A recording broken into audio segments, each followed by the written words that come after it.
자, 우리 기도하고 시작하도록 하겠습니다. 존귀하신 하나님, 오늘도 하나님의 말씀을 배웁니다. 하나님의 말씀을 배울 때마다 우리의 심령이 하나님 앞에 열정을 내게 하여 주시고 하나님의 선하시고 온전하신 뜻을 발견할 수 있도록 도우시옵소서. 예수 그리스도의 이름으로 기도드리옵나이다. 아멘. 자, 이제 막바지로 저희가 가고 있는데요. 다음 주까지 하고 방학하겠습니다. 방학하는데 이제 메멘토 모리가 19번까지잖아요. 그 전서부터 천주교에 관한 내용들이 계속 되어져요. 그래서 오늘까지 이 천주교에 대한 내용을 하면 23번째 질문에 대한 답이 거의 다 여기에 포함되어 있다 이렇게 말씀드리고요. 마지막 24번째가 종말에 대한 거예요. 그래서 다음 주에는 종말에 대한 부분을 나누고, 방학이 종말된다는 건 아니고요. 네, 우리 방학을 하도록 하겠습니다. 자, 이병철 회장이 죽음을 앞두고 로마 교황의 결정에 잘못이 없다면 그도 사람인데 어떻게 그런 독선이 가능한가? 이병철 회장 생각에는 교황도 분명히 사람인데 그 사람이 결정하는 모든 것이 잘못이 없다는 게 나는 이상하다. 그 사람이 교황이라 할지라도 분명히 잘못을 갖고 있지 않는가. 그런데 사람들은 교황은 잘못하지 않았다, 그의 모든 결정은 다 선한 것이다, 이렇게 말하면 독선이 아닌가 이런 생각을 했다는 것이죠.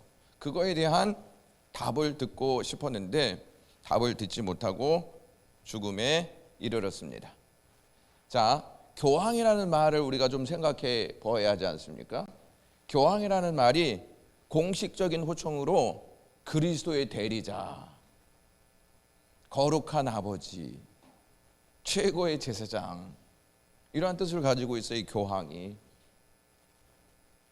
이제 조금 이따 살펴보겠지만 호칭이 9개가 있습니다. 9개가 있는데 대표적인 호칭이 이 3가지예요. 이 3가지가 과연 어떠한 의미를 가지고 있는지 잘 아셔야 돼요. 이걸 잘 아셔야 카톨릭을 이해하는데 아주 핵심적인 요소를 담을 수가 있습니다. 그래서 오늘은 교황 제도의 문제점, 사제에 대한 잘못된 주장, 고해성사하지 않습니까? 고해성사의 문제점, 마리아에 대한 잘못된 사상, 캐톨릭의 잘못된 구원론, 캐톨릭의 잘못된 예배론, 캐톨릭의 잘못된 기도론, 캐톨릭의 잘못된 성도론, 십자가 숭배의 잘못된 사상, 교황 제복의 문제점. 목사님, 이 10가지를 오늘 다 하려면 하루 종일 해야 될 텐데 1시간 안에 해드리겠습니다. 그러니까 여러분 시간에 대한 부담 안 가지시면 더 좋을 것 같습니다. 자, 아까 3가지에 대한 부분을 다루었지 않습니까? 그리스도의 대리자, 또 거룩한 아버지, 또 최고의 제사장, 이거 살펴보았지 않습니까? 죄인이지 않습니까? 인간론을 분명히 인식하고 있어야 돼요. 우리는 성경에서 인간을 어떻게 말하고 있는지를 딱 기준 삼아서 사람을 평해야 한다는 것입니다. 인간은 다 죄인이지. 죄인이라는 말은 잘못하는 것이 있다는 말이 없다는 말이에요. 있다는 말이에요. 죄를 짓는 건 다 잘못됐다는 사실 아니겠습니까? 여기에 교황도 포함됩니까? 안 됩니까? 포함됩니다.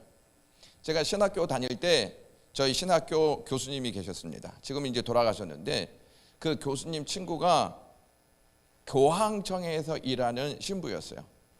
무엇을 알려주는 신부였냐면 교황에게 한국어를 가르치는 신부였어요.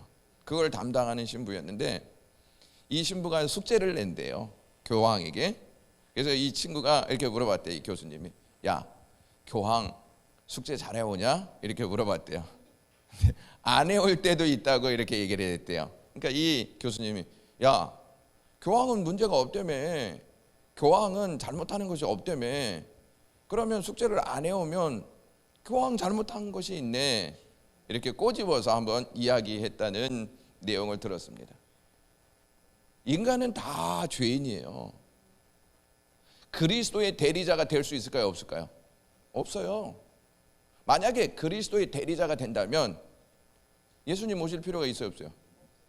없어요.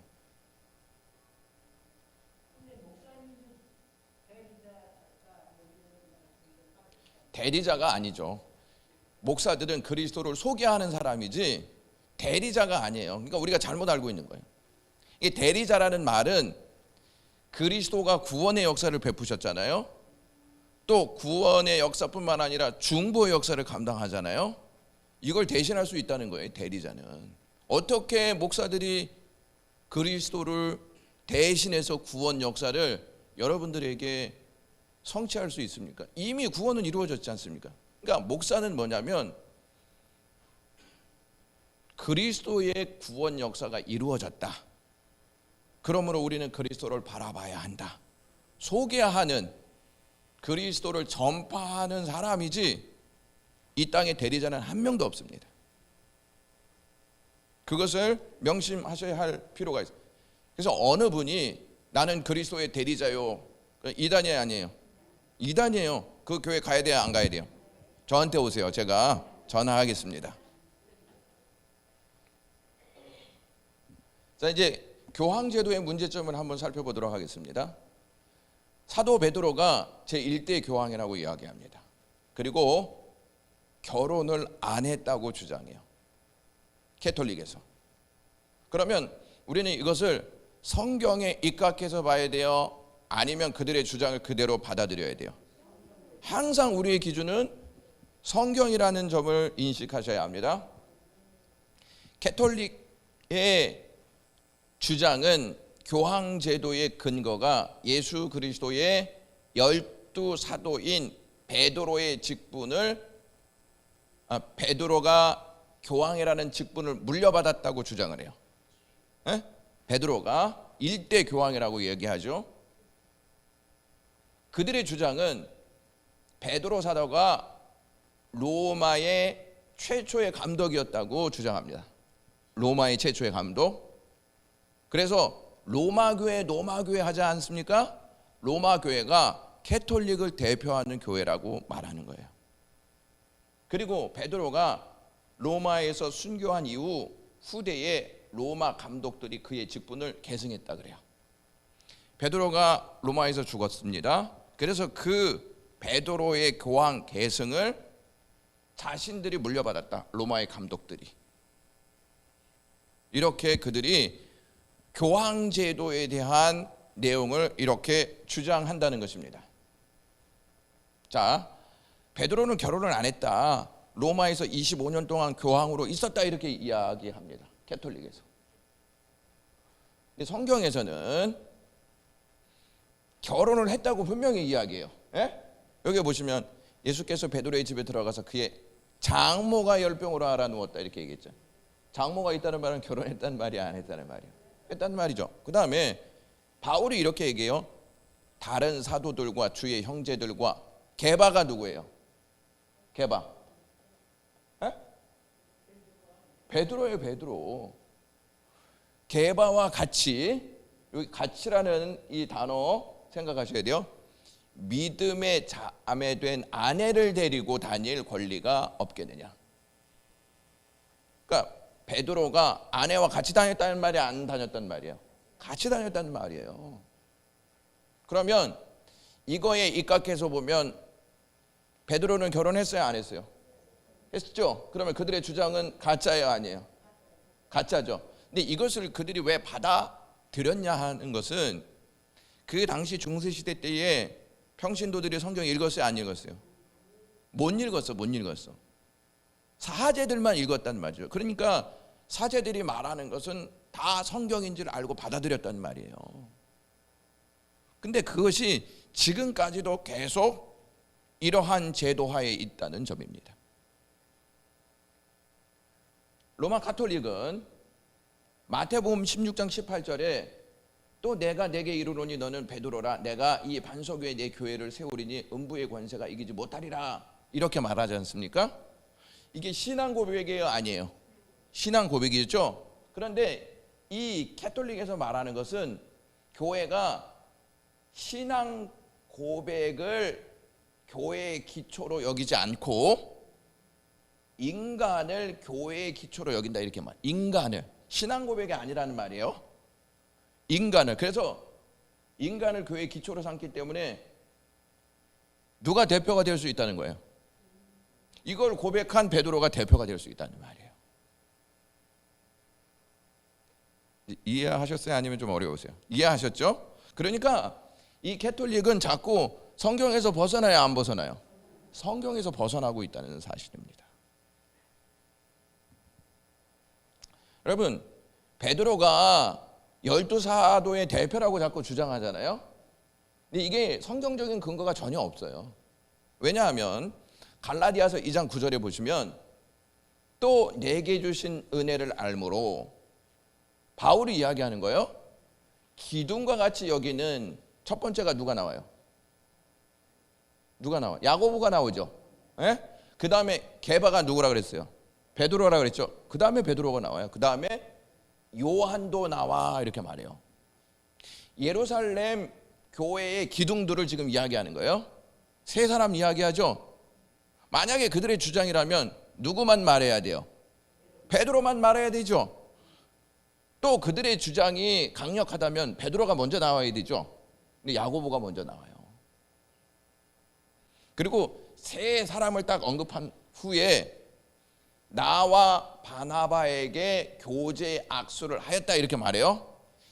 요 야고보, 게바, 요한은 유대인들에게 복음을 전하는 기둥들이었어요. 그렇죠? 바울과 바나바는 이방인들에게 복음을 전하는 기둥이었습니다. 요 기둥이라는 말이 굉장히 중요한 말인데 구약 성경에서 아브라함, 이삭, 야곱이 등장하죠. 탈무드에서 이 세 사람을 이스라엘의 세 기둥이다, 이렇게 말해요. 이걸 한번 적용해 보면 아마도 바울이 이것을 인용해서 기둥과 같이 여기는 사람들을 야고보, 베드로, 요한으로 언급하였다, 이렇게 볼 수가 있는 것이죠. 대표라는 말이 없잖아요. 그러니까 그들은 먼저 자기들의 제도를 딱 세워놓고 성경적인 것을 거기에 다 끼워 맞추고 있다 하는 것입니다. 따라서 성도님들이 성경 잘 알아야 돼요, 몰라야 돼요? 성경에 대한 지식이 없으면 죄송하지만 자꾸 잘못된 생각을 하고 잘못된 것을 옳은 것이라고 자꾸 주장하게 된다는 말입니다. 그리고 목사들이 설교를 잘못하는데 그것을 자꾸 아멘으로 받아들인다는 것입니다. 자, 교황은 절대 잘못이 없다는 교황 무호소를 주장해요, 카톨릭에서는. 아까 제가 말씀드렸죠? 인간은 잘못해야 안 해요? 잘못하죠? 근데 잘못 안 한다는 말은 교황은 그리스도의 대리자이기 때문에 무호하다, 이렇게 이야기하는 거예요. 이것이 1869년에서부터 1870년에 개최된 1차 바티칸 종교회의에서 로마 카톨릭은 성경을 바르게 해석할 수 있는 사람은 오직 누구다? 오직 교황이라는 거예요. 오직. 그러면 여기 잘 보시면 교황과 성경의 권위가 같다는 말이에요, 틀리다는 말이에요? 같다는 말이죠. 왜냐하면 성경을 바르게 해석할 수 있는 사람은 오직이에요, 오직. 교황밖에 없다. 그러면 성경과 교황은 같다는 거예요. 권위가 같다는 거예요. 그 절대적으로 복종하라는 말입니다. 교황은 성경을 해석하고 교리를 제정함에 있어서 전혀 뭐가 없다? 오류가 없다는 거예요. 이걸 잘 보시면 교황을 신격화하고 있다 하는 것을 딱 볼 수 있죠. 인간은 신격화해야 돼요, 말아야 돼요? 절대 신이 될 수 없는 것이 아까도 말씀드렸죠. 죄인이에요, 죄인. 이게 인간론에서 가장 기초되는 내용임을 여러분들이 잘 아실 필요가 있다는 것입니다. 그리고 교황 피우서 10세는 제1 바티칸 종교회에서 결의한 교황 무엇을 적극 변호하면서 만일 누구든지 교황의 절대 무호성에 도전하면 무엇이다? 이단이라는 거예요. 여러분, 성경의 입장에서 보면 누가 이단이에요? 캐톨릭이 이단이에요. 교황을 신격화시키기 때문에 이단이라는 거예요. 그리고 인간이 어떻게 무호합니까? 자, 무호하다는 말은 교황은 구원을 받아야 할 사람이에요? 구원을 줄 사람이에요? 근데 이 논리라면 구원을 줄 사람이라는 거야. 왜? 무호한데 무슨 구원을 받습니까, 여러분? 잘못을 인정해야 난 잘못했습니다. 나는 죄인입니다. 이렇게 고백할 거 아니에요. 그러면 그 죄인들은 항상 구원에 대한 열망이 있지 않습니까? 교황은 구원 받는 존재가 아니고 구원을 줄 존재예요. 그래서 그리스도의 대리자라고 얘기하는 거예요.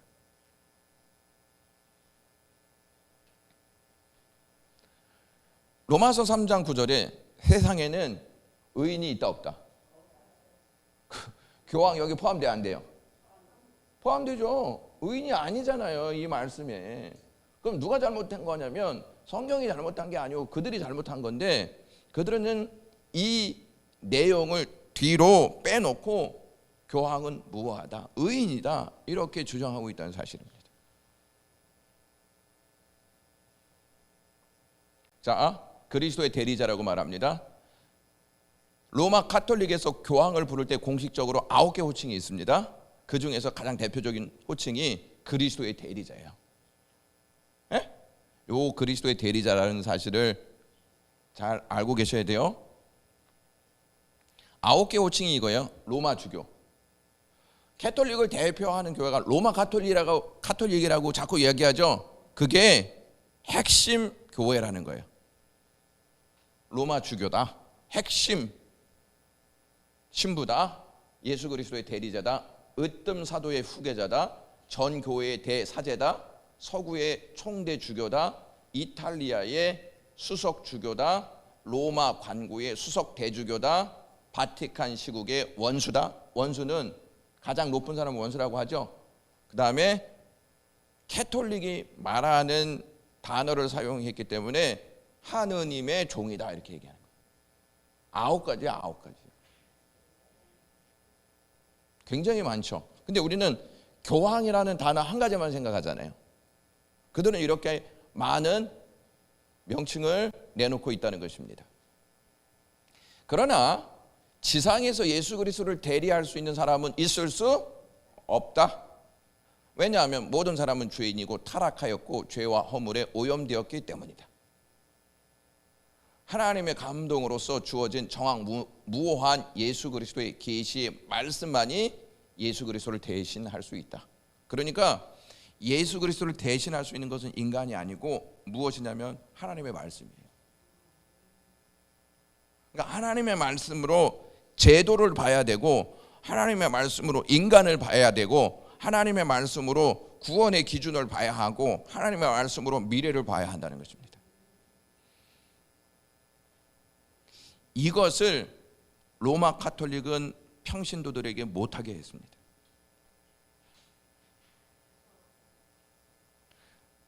로마 교회라고 하지 않았습니까? 그래서 성경을 라틴어로만 읽었어요. 로마의 언어거든요. 그러면 영국에 있는 사람은 읽을 수 없잖아요. 주교들은 다 라틴어를 했단 말이에요. 예배도 어떻게 진행했을까요? 라틴어로 했어요. 라틴어로. 성도들이 이해할 수 있을까요? 없을까요? 없어요. 자기가 라틴어를 배워야 이해할 수 있는 것이죠. 그래서 깨어있는 개혁자들이 안 된다. 영어로도 번역을 해야 되고 프랑스어로도 번역을 해야 된다. 이렇게 주장했어요. 그러자 교황이 만약에 다른 언어로 번역하면 다 죽는다. 그래서 번역한 사람들을 죽여버렸어요.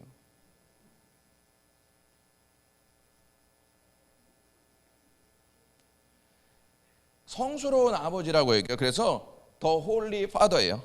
거룩한 아버지.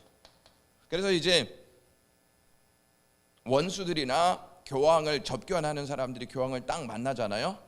그러면은 교황에게 홀리 파더 이렇게 호칭해야 한다고 합니다. 홀리 파더, 거룩한 아버지. 그러니까 제가 교황을 만난다 그러면 딱 만나자마자 홀리 파더라고 이야기해야 한다는 것입니다. 여기서 더자가 붙어서 더자, 한 분밖에 없다는 거예요. 거룩한 아버지는 당신밖에 아니라는 것입니다.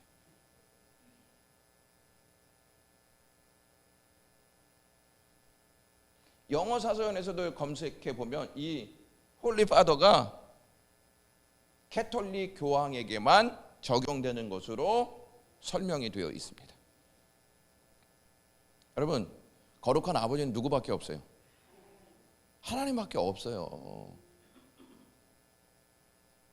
이렇게 교황을 신격화시켜 놓고 있단 말이죠. 어떻게 죄인인 인간이 거룩한 아버지가 될 수가 있어요?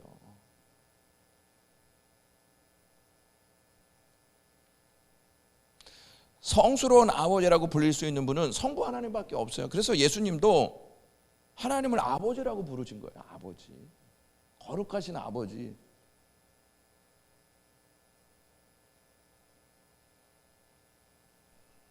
자, 그 다음에 교황을 최고의 제사장이라고 이야기하지 않습니까?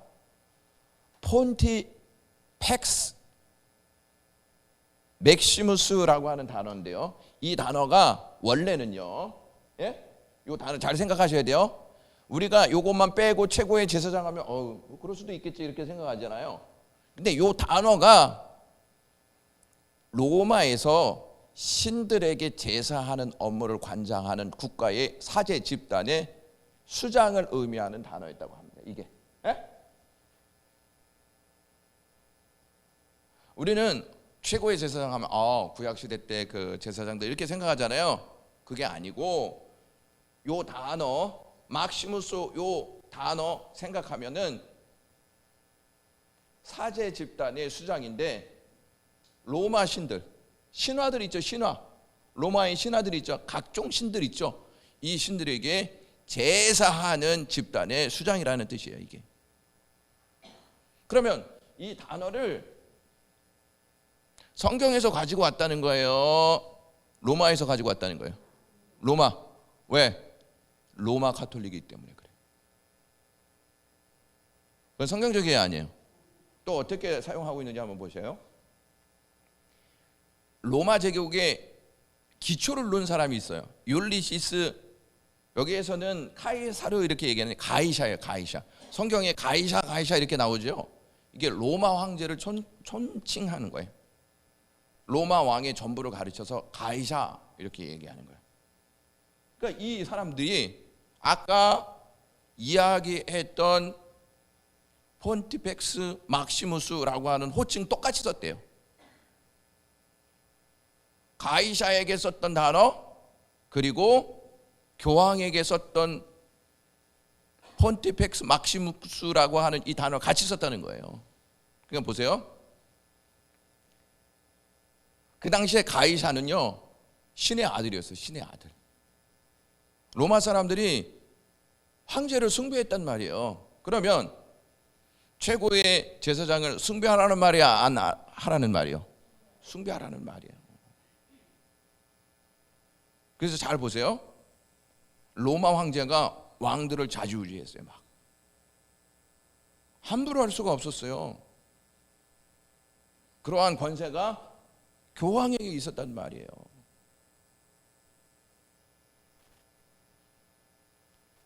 이 폰티펙스라고 하는 이 말이 다리를 놓는 사람들인데, 여러분 제사장이 다리를 놓는 사람들이에요. 다리를 놓는 사람들. 하나님과 사람 사이에 다리를 놓아서 하나님과 사람이 만나게 하는 역사를 가지고 있는 직분이 제사장이었어요. 그렇죠? 그래서 구약 시대 때 보면 우리가 직접 하나님 앞에 제사할 수 있어요, 없어요? 없어요. 제사장이 항상 있어야 돼요. 그 제사장이 성소에 들어가고 지성소에 들어가서 백성들을 대신해서 하나님을 만나는 거예요. 이게 제사장의 역할이죠. 근데 보시면 이렇게 이야기합니다. 로마인들이 경배하였던 신들과 사람 사이의 연결고리 역할을 하였던 우상 제사장들을 뜻할 때 이 단어를 사용했다는 거예요. 그 다음에 여기 막시무스라는 단어 있죠. 이건 최고다, 최고. 잘 보세요. 사탄과 사람들 사이를 중매하는 최고의 무당을 뜻하였던 호칭이었다. 굉장히 위험한 단어죠, 기독교 입장에서 봤을 때. 근데 이걸 알까요, 모를까요? 잘 몰라요. 굉장히 어둠의 역사로 만들어낸 단어들인데 우리는 이걸 잘 알지 못해요. 그래서 이렇게 이야기하는 분들이 많이 있어요. 나 천주교로 가고 싶어. 알고 말하는 거예요, 모르고 말하는 거예요? 이제 조금 더 알면 나 천주교로 절대 안 가, 이제 이렇게 얘기하실 거예요. 자, 사제에 대한, 신부들에 대한 잘못된 주장이에요. 캐톨릭에서는 성도와 구별된 직분으로 특별한 계급으로 그리스도 교회를 위하여 사제들의 교직 정치를 설정했다고 주장한다. 무슨 계급이요? 에? 여기 무슨 계급이라고 있어요? 여기 특별 계급이라는 거예요.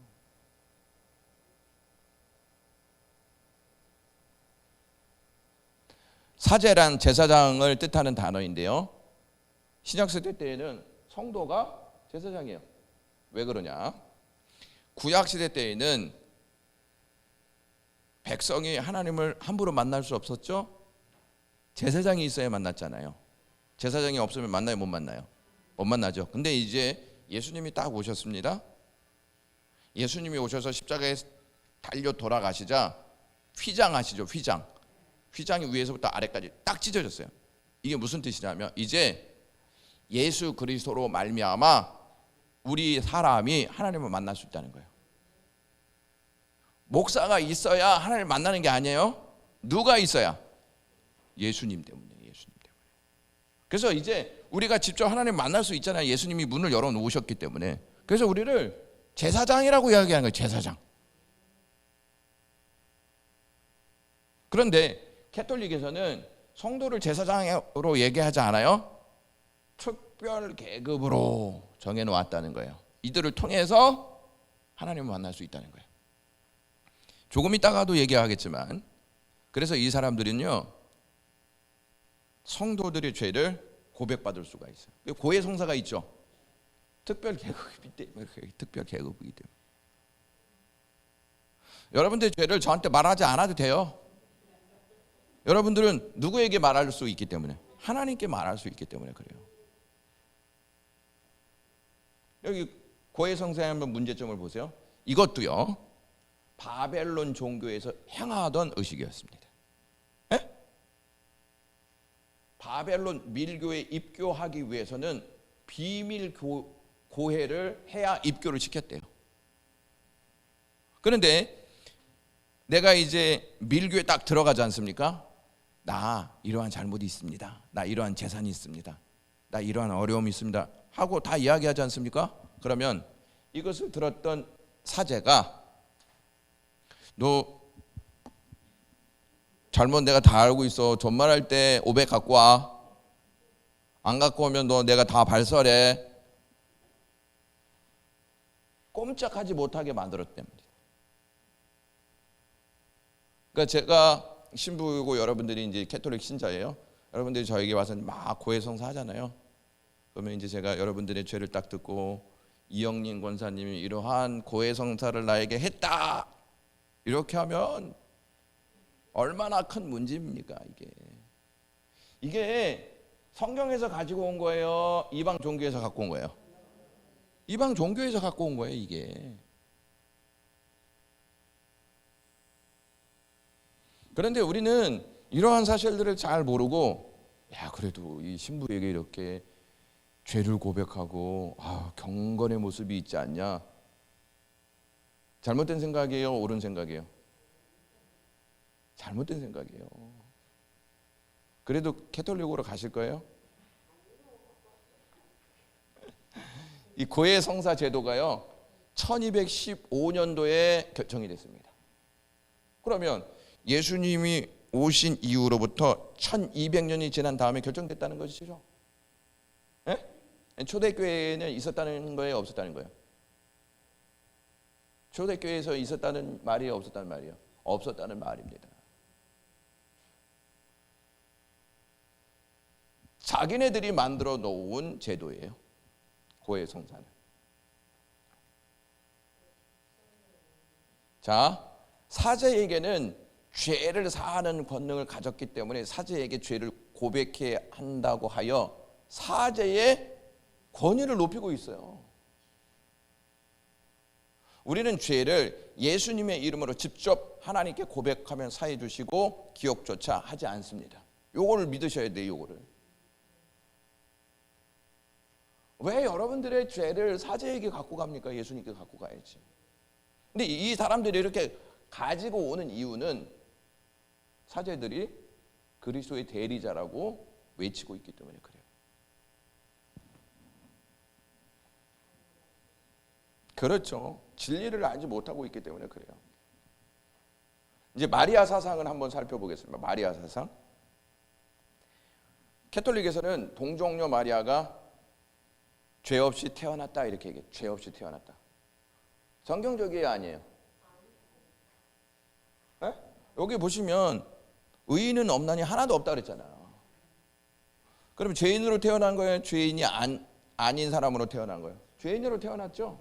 근데 이 사람들은 이렇게 주장을 합니다.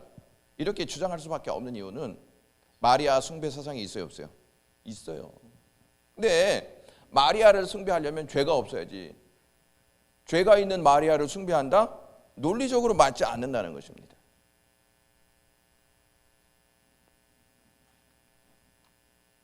자, 마리아가 사람이죠? 죄인으로 태어났죠? 그러면은 회개해야 돼요, 안 해야 돼요? 회개해야 용서를 받잖아요. 용서를 받아야 하나님의 나라를 갈 수가 있어요. 근데 회개하지도 않고 용서를 받지 못하면 어디로 가요? 지옥으로 간다는 말이에요.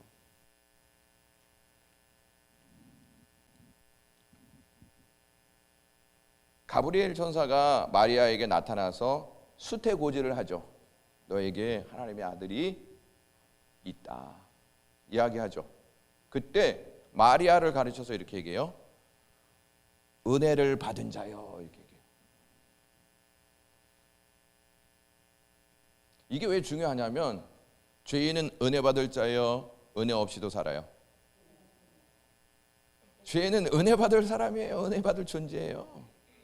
근데 아까 캐톨릭에서 주장하는 거 보세요. 죄가 없다 그랬잖아요. 근데 굳이 뭐 은혜 받을 필요가 뭐가 있어요? 그리고 또 이렇게 얘기해요. 마리아여 무서워하지 말라. 내가 하나님께 은혜를 입었다. 이렇게 얘기해요.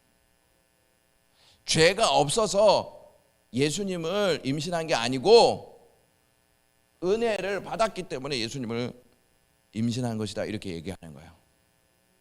자, 마리아가 이제 죄가 없잖아요. 나중에 보면 캐톨릭에서 마리아를 숭배합니다. 그러면 천사도 엎드려 경배하면서 이 말을 해야 되잖아요. 그래요, 안 그래요? 근데 우리나라 인식으로 마리아요 이렇게 얘기해요.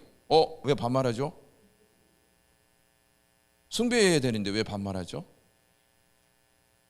이 말은 마리아가 경배의 대상이라는 거예요? 아니라는 말이에요? 아니라는 말이에요.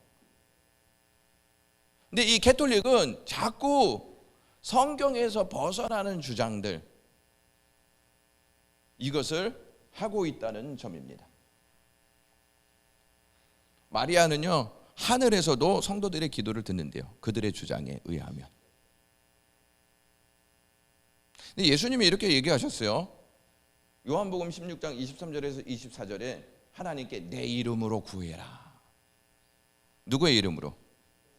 예수님의 이름으로예요. 마리아의 이름으로 구하라는 말이 성경에 있어요, 없어요? 베드로가 마리아를 언급한 적이 있어요, 없어요? 사도 바울이 마리아 언급한 적이 있어요, 없어요? 야고보가 언급한 적이 있어요, 없어요? 자, 야고보서를 누가 썼죠? 야고보서를 야고보가 썼는데 사도 야고보가 쓴 거예요? 예수님의 동생 야고보가 쓴 거예요? 동생이 쓴 거예요. 유다서는 예수님의 동생 유다가 쓴 거예요.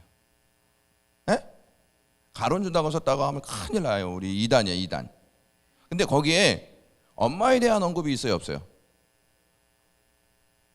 엄마 마리아에 대한 언급 없습니다. 누구에 대한 언급만 있어요? 그리스도에 대한 언급만 있어요. 그런데 이 캐톨릭에서는 마리아는 하늘에서 성도의 기도를 듣는다. 그러면 이렇게 해야죠. 마리아가 우리의 기도를 들으니 마리아에게 기도하라. 이러한 멘트가 있어야 되지 않습니까? 성경에 있어요, 없어요? 없어요. 그런데 이들은 이러한 행태를 보이고 있다는 것입니다.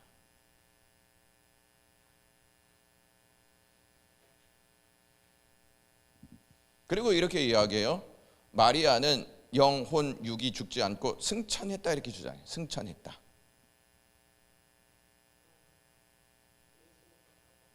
근데 요한복음 3장 13절에 보시면 하늘에서 내려온 자 곧 인자 외에는 하늘에 올라간 자가 없다. 여러분, 에녹도 있고 엘리야도 올라갔잖아요. 근데 그들은 하늘에서 내려온 자예요, 아니에요? 아니에요. 예수님만 하늘에서 내려왔고 하늘로 올라가신 분이세요. 자, 대표적인 예로 구약 시대 때에도 예수님이 이 땅에 내려오셨습니다. 그래서 아브라함을 만나셨고 하나님의 사람들을 만나셨어요. 그 다음에 야고보를 만나신 다음에 하늘로 올라가셨더라, 이러한 말씀이 있어요. 창세기. 예수님만이 승천했다는 이야기입니다. 근데 이 사람들이 이것을 같이 이야기해야 돼요. 그래야 마리아를 숭배하고, 그래야 마리아가 우리의 기도를 듣는다고 주장할 수 있기 때문에 그래요. 마리아가 승천했기 때문에 지금도 살아서 우리의 기도를 듣는다. 그래서 캐톨릭은요, 마리아에게 기도하는 내용이 있어요. 마리아에게. 그렇게 하지 말라 마리아, 제가 그렇게 얘기했는데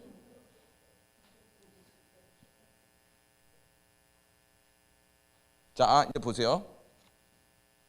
그들은 죽은 부모나 형제, 자녀들을 위하여 미사를 드리고 예물을 많이 바치면, 여기서 보세요. 많이 바치면 토요일마다 연옥에 있는 영혼들이 천국에 들어간다고 하여 돈을 많이 내도록 합니다.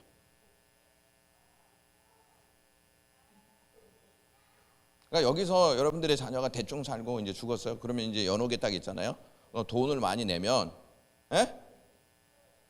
천국에 간대요. 그럼 예수님 안 오셔도 되지 않아요? 뭐로 와?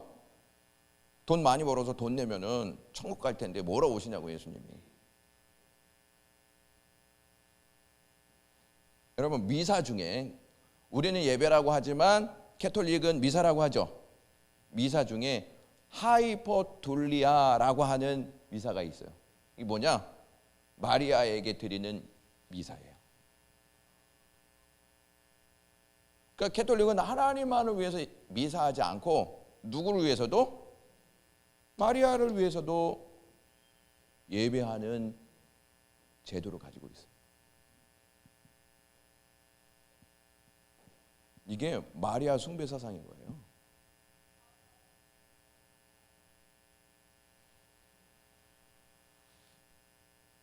자, 여러분, 마리아에게 기도해야 한다는 내용 아까 접하셨잖아요. 캐톨릭에 묵주 있는 거 아시죠? 묵주. 네? 그 묵주가 기도한 다음에 하나씩 세는 거예요. 잘 보세요. 그거를 노사리오라고 하는데, 묵주의 이름이, 이게 이방 풍속에서 가지고 온 거예요, 사실. 불교 있어요, 없어요? 이슬람교 있어요, 없어요? 있어요.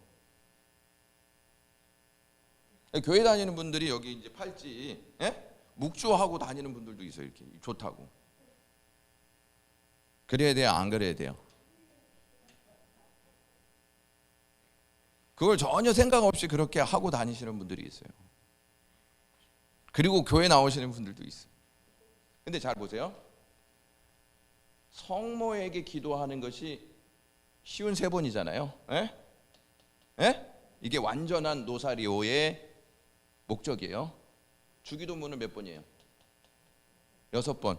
마리아를 위한 거는 53번이에요. 그러면은 몇 배가 대충 많은 거죠? 몇 배?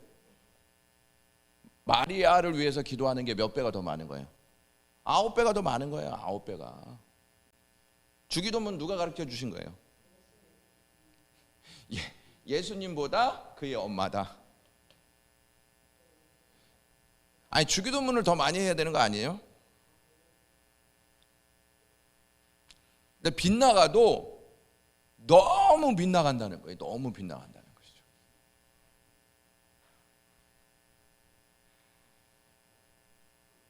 자, 이제 예수님과 마리아 숭배 사상에 대해서 한번 보시겠습니다. 마리아가 예수님을 이렇게 안고 있잖아요. 기독교의 산물일까요? 기독교에서 나온 모습일까요? 예수님이 이렇게 안고 있는 게? 아니에요. 여기 보세요. 바벨론의 유물 가운데에는 여신 세미라미스가 아들, 아까 탐무스 봤죠? 탐무스를 안고 있는 신상들을 많이 볼 수 있다. 어디에서 나온 거예요? 바벨론 문화에서 나온 거예요.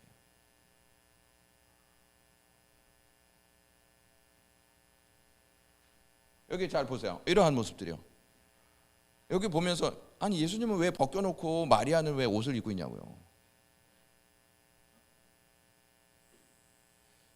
마리아 숭배를요, 예수님이 태어난 이후 431년에 종교회에서 채택을 했어요. 로마에서.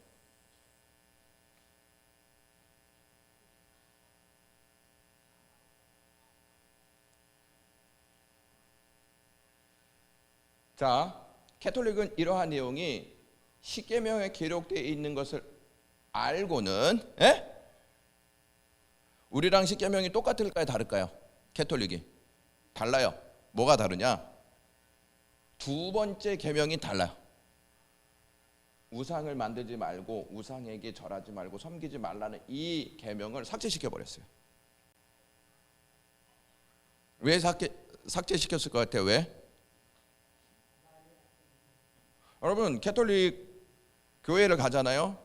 그럼 예수님 형상도 있고 마리아 형상, 예수님 안고 있는 형상도 있고 막 성인들의 형상 막 있죠. 여기 보세요. 예수님이 우상을 만들지 말라고 했잖아요. 근데 만약에 이게 담겨져 있으면 그 사람들이 의혹을 제기하지 않겠습니까? 그래서 이걸 완전히 삭제해 버렸어요. 자기네들의 논리를 보편화시키기 위해서 삭제해 버렸단 말이에요. 그러니까 이것을 첫 번째 계명에 그냥 싹 넣어두었다 하는 것입니다. 이게 없어요, 이게.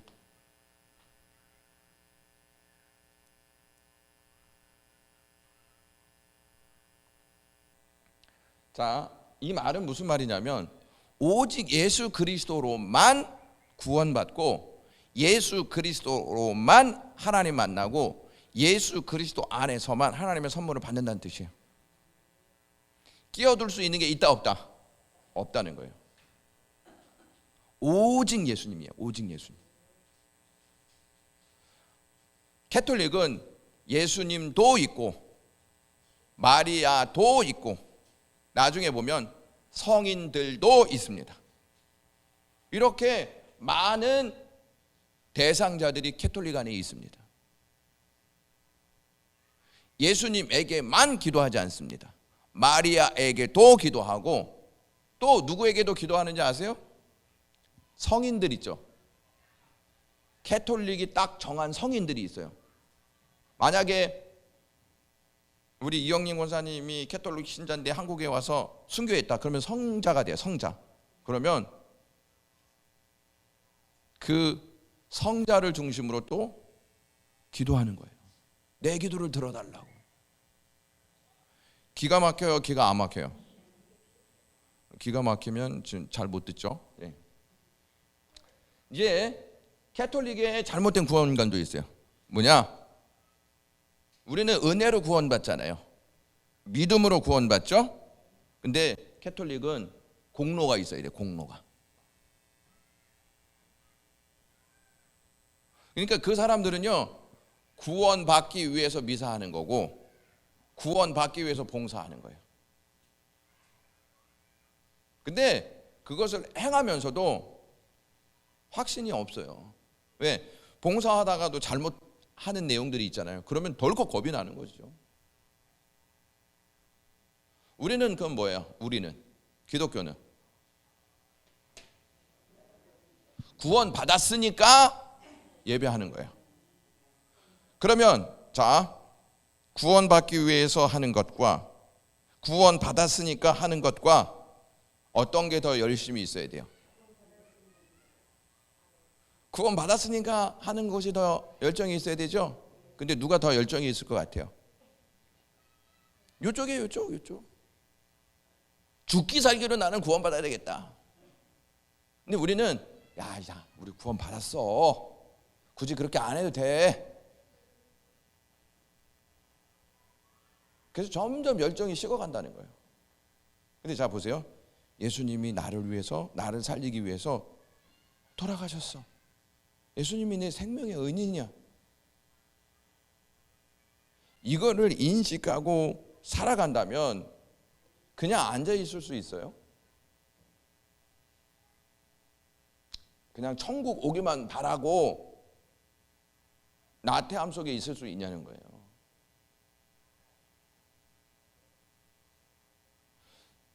여러분들이 자녀를 낳잖아요. 왜 자녀를 위해서 그렇게 애를 쓰십니까? 자녀에 대한 열정이 있고 내가 그들을 낳았기 때문이 아니겠습니까? 사랑하기 때문에 그렇지 않습니까? 그러면 우리가 그리스도의 사랑으로 태어났잖아요. 그렇죠? 근데 그 사랑받고 인생을 살아가요.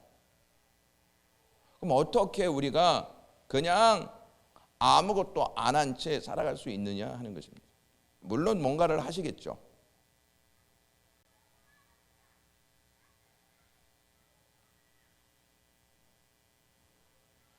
자, 이들은 공덕 때문에 구원받을 수 있다 이렇게 생각을 했습니다.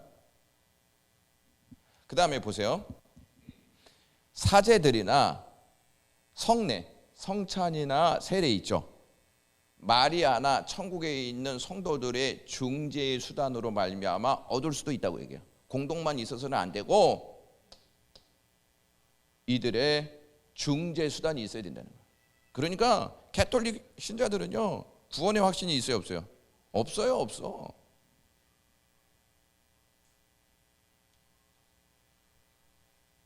자, 이제 예배론 한번 보겠습니다. 미사라고 하잖아요, 미사. 미사인데 어디에서 유래되었냐면 파견한다 이렇게 돼 있어. 파견. 그러니까 그 사람들은 미사를 이렇게 딱 드린 다음에 삶으로 파견된다 이런 개념을 갖고 있어요. 좋은 개념이 아니에요. 좋은 개념이에요. 우리는 이제 예배 끝났어 이렇게만 생각하잖아요. 우리가 예배를 드리는 것은 삶으로 파견되기 위한 모습이 있잖아요. 근데 우리는 파견 생각을 안 하고 이제 예배 끝났어. 야, 오늘은부터 자유다 하고 그냥 나가서 교회 생활하고 삶 달라요. 그러니까 예배 드려서 하나님 말씀을 받잖아요. 에? 그럼 우리는 파견된 하나님의 자녀들이잖아요. 세상으로 파견되잖아요. 이러한 개념은 우리에게 많은 인식을 깨닫게 하기 위한 단어도 여기에 포함되어 있습니다. 다 잘못됐다고만 하는 것이 아니라 이 안에서 우리가 또 배울 수 있는 것은, 우리가 잘못 생각할 수 있는 것은 고쳐야 된다는 거예요. 예배드리고 우리는 다 됐다, 그게 아니라 예배드린 우리는 세상으로 파견되는 존재다, 가정으로 파견되는 존재다, 이 생각을 좀 하실 필요가 있다는 것입니다. 근데 이제 잘 보세요. 잘못된 예배론이라고 했습니다. 미사 때 약정된 예물을 내 하나님의 은혜를 받고 죄 사함을 받으며 죽을 때 하나님 나라에 간다고 가르치고 있다. 그래서 여러분, 이러한 것들이 어디에서 나오냐면 중세시대 때에 면죄부 있죠. 면죄부. 돈을 딱 넣으면 땡그랑 하는 순간에 내 가족들이 연옥에 있다가 천국으로 간다.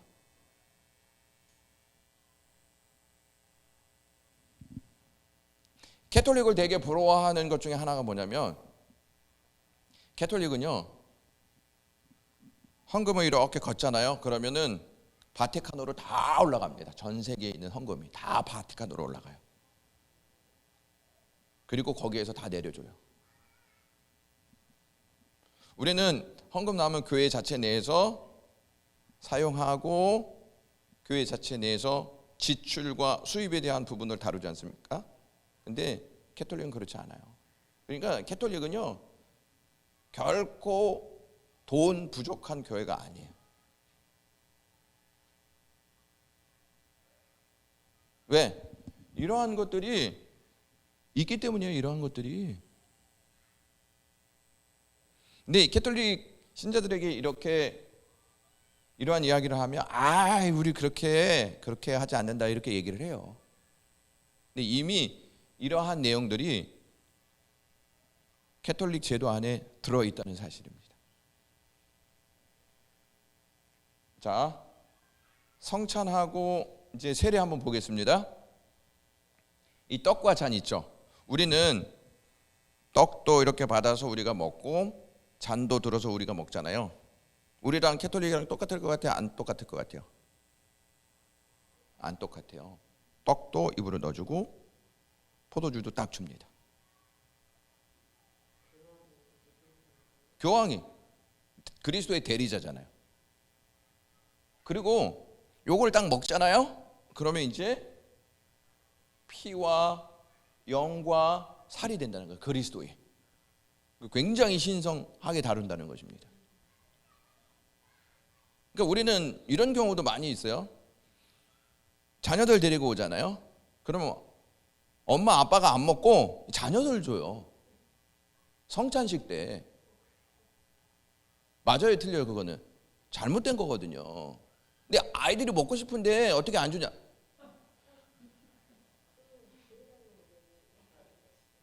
그래서 우리 그 기독교의 성찬식이요, 진짜 신성하게 해야 되는데 그러한 분위기가 안 돼요. 그런 것도 있고, 또 뭐가 있는지 아세요? 성찬식 하면 딱 먼저 드는 생각이, 오늘 예배 늦게 끝난다. 오늘 예배 늦게 끝난다. 오늘 또 길어지겠다. 이제 그러한 생각이 딱 들기 때문에 여기에 대한 의미를 자꾸 부여하지 못하는 경우가 있어요. 자, 실체의 피와 영과 살이 된다는 말이 맞아요, 틀려요? 그런 것도 같고 아닌 것도 같고 이렇게 생각하나요?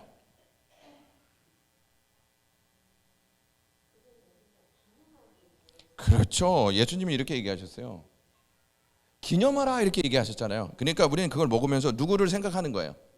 예수님을 생각하는 거예요. 근데 이 사람들은 이거 먹으면 이 예수님의 살이야, 예수님의 피야. 어떤 분들은 이것도 맞을 수 있다고 생각하는데 그렇지 않습니다. 기념하라고 했습니다. 예수님을 생각하라는 말이에요.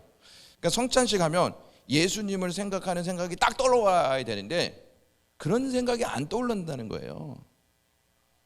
그게 엄청난 문제점이에요.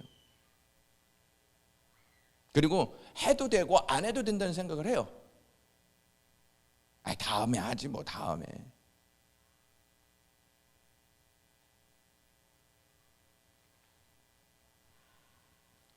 그 다음에 여러분, 떡과 포도주가 실체라고 믿고 있는 거잖아요.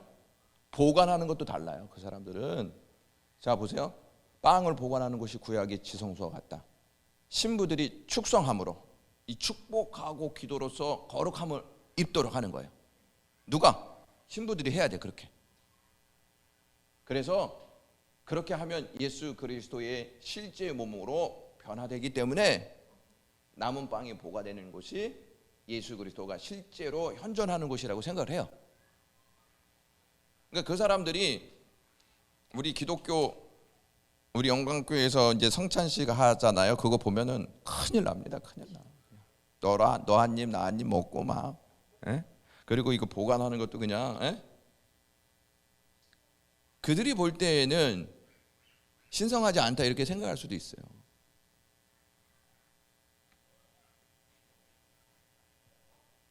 세례 보세요. 이제 최불암 씨가 세례를 받는 것이거든요. 천주교에서는 여기 이마 있죠. 여기에도 합니다. 여기 찍고 있죠. 이마에. 자, 세례를 받아야 천국 간다 이렇게 얘기해요. 세례를 받아야. 여러분들은 어떻게 생각하세요? 세례를 받아야 천국 간다. 그러면 왜 세례를 받아요?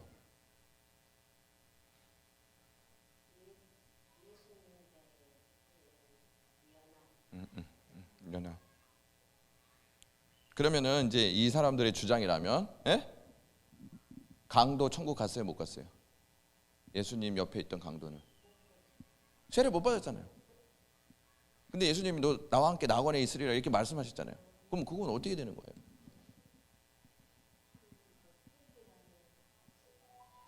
예수님이 만약에 사역하시면서 막 다니면서 무조건 막 이렇게 세례 주셨나요? 그러면 세례 안 주셨거든요. 네.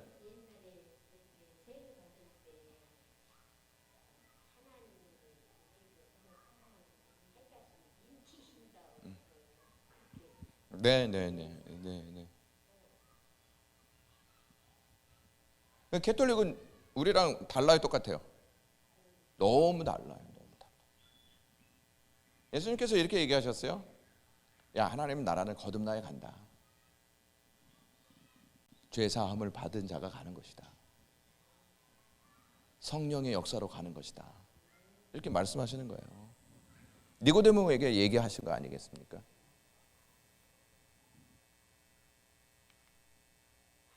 기도론 한번 볼게요.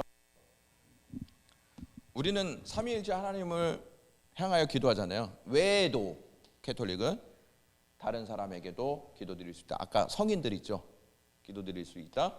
마리아도 천국에 간 성도들에게 기도를 드릴 수 있다고 주장한다. 아까 이거 묵주 얘기 나왔죠? 이 성도론도 달라요. 우리는 이렇게 성도 부르잖아요. 캐톨릭은 죽어서 하나님 나라 간 사람만 성도라고 얘기해요.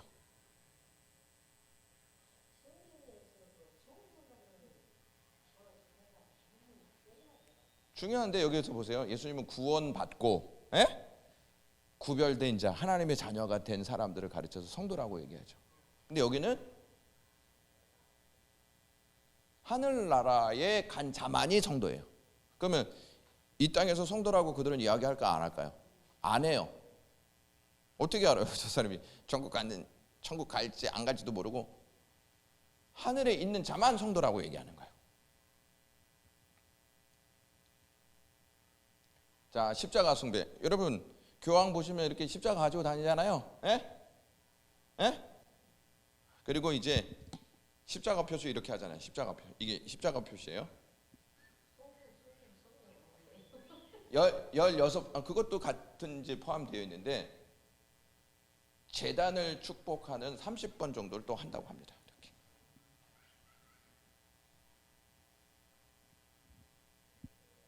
십자가 숭배 사상이에요. 십자가는 고대 종족들이 무늬 모양으로 사용되기도 했다. 부적같이 여기도 하였다. 캐톨릭에서 이것을 예배의식에 사용하고 있다. 우리 십자가 사용해야 안 해요. 제가 여러분 십자가 이렇게 딱 들고 이렇게 예배 나오면 되게 경건해 보이지 않겠습니까?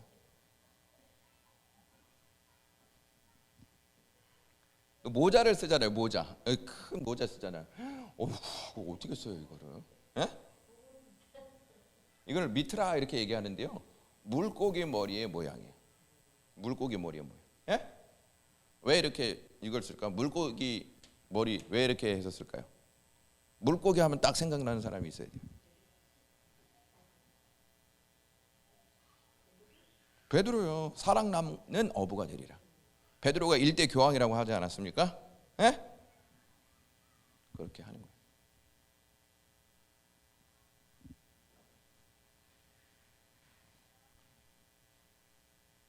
자, 아까 그 이제 모자 있죠?